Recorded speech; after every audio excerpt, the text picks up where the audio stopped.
je passe mon temps dans la campagne à regarder, à avaler. Quand je voyage, je suis toujours en train de regarder. Hein, je pense que j'enregistre plein de choses qui deviennent inconscientes, hein, et que je ressors quand je prends le pinceau, pratiquement avec mon imagination.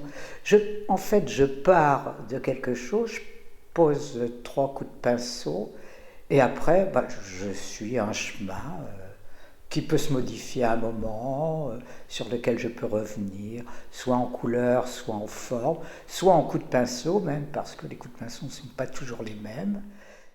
J'aime qu'il y ait des relations entre les couleurs, j'aime que ce soit chatoyant en général, ou au moins que ça jette, comme on dit.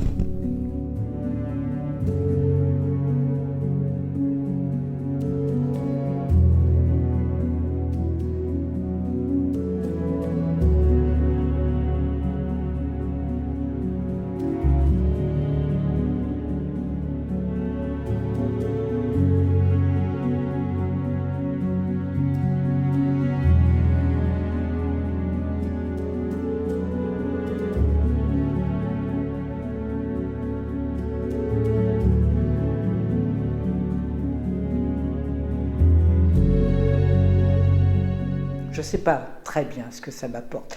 Ce que je sais, c'est que je ne peux pas m'en passer. Que c'est devenu... ça fait partie de moi maintenant.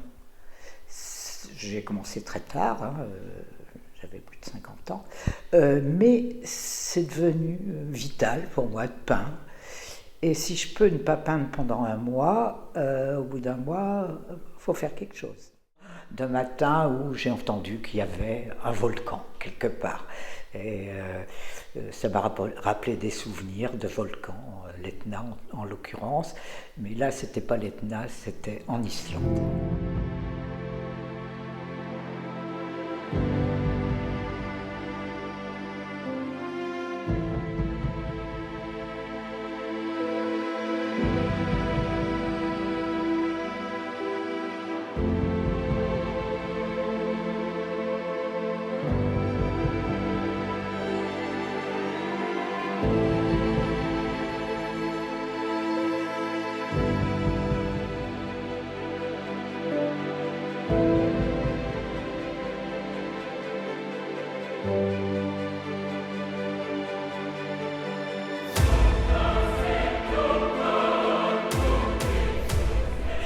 Et les fumerolles jaunes là, qui sont belles, ce jaune là, et ça ressemble à quelque chose que j'aime bien dans mes peintures, qui est à la base de toutes mes peintures d'ailleurs, qui s'appelle le jaune de Naples, qui est un jaune mélangé avec un peu de blanc, qui est très très beau.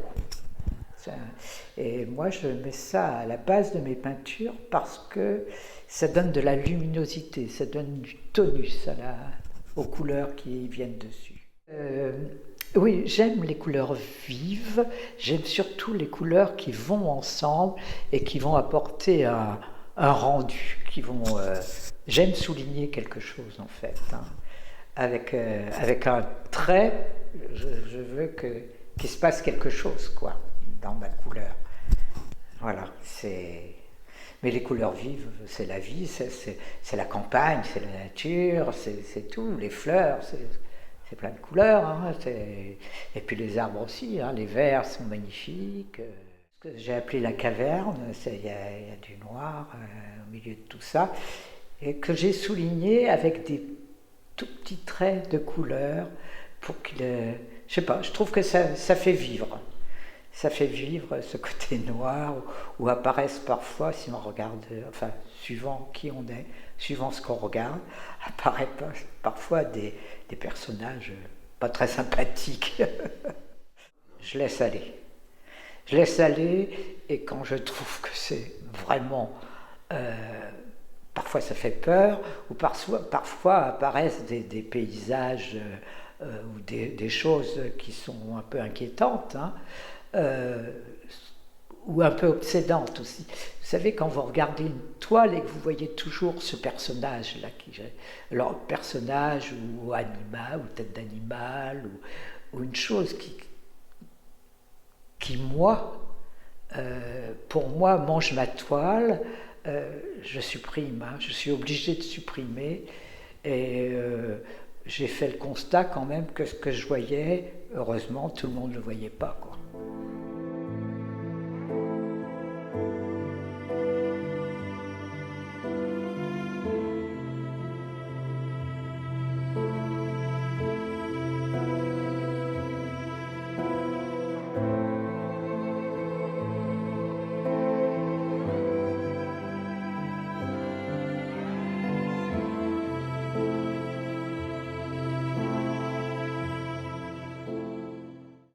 Pouvoir continuer à jouer avec la couleur, avec la matière, ça c'est agréable. C'est un peu comme la terre, hein, comme quand on travaille la terre. C'est une matière et moi je mets rien dedans, il n'y a pas de médium. Et je joue avec la matière très très souvent, et avec des pinceaux qui, qui sont souvent toujours les mêmes, qui ont presque plus de poils parfois. Il faut en réuser d'autres pour réavancer. Enfin, bon, voilà. C'est des vieilles manies de gens qui tripotent la peinture, quoi.